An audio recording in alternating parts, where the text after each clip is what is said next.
6 గ్యారంటీలు 420 హామీలతో అధికారంలోకి వచ్చిన కాంగ్రెస్ ప్రభుత్వం రాష్ట్రాన్ని ఆగమాగం చేస్తుందని మండిపడ్డారు మాజీ జెడ్పీ చైర్మన్ లింగాల కమల్ రాజ్. స్థానిక సంస్థల ఎన్నికల నేపథ్యంలో రేవంత్ సర్కార్ రైతు బంధుతో మరోసారి ప్రజలను మభ్యపెట్టే ప్రయత్నం చేస్తుందన్నారు. కేసీఆర్ హయాంలో రాష్ట్రంలో ప్రతి రైతుకి రైతు బంధు అందినట్లు గుర్తు చేశారు. కాంగ్రెస్ ప్రభుత్వం కూడా రైతులందరికీ రైతు బంధు డబ్బులు వేయాలని డిమాండ్ చేశారు.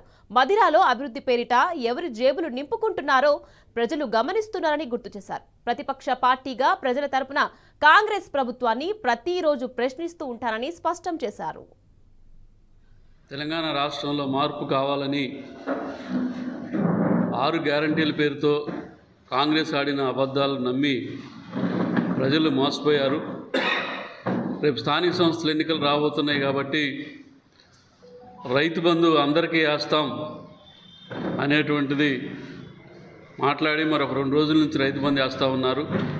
గతంలో కూడా ఇదే పద్ధతిలో రైతు బంధు ప్రారంభించి 3-4 ఎకరాల వరకు వేసి అది కూడా సక్రమంగా వేయకుండా ఆఫ్ చేశారు.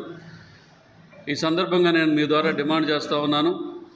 ఇప్పుడు మీరు ప్రారంభించినటువంటి రైతు బంధు ఆనాడు కేసీఆర్ గారు ముఖ్యమంత్రిగా ఉన్నటువంటి సందర్భంలో ఏ రకంగానైతే ప్రతి ఒక్క రైతుకి వేశారో అదే పద్ధతిలో రైతులందరికీ రైతు బంధు వేయాలి అని నేను ఈ సందర్భంగా డిమాండ్ చేస్తూ ఉన్నాను.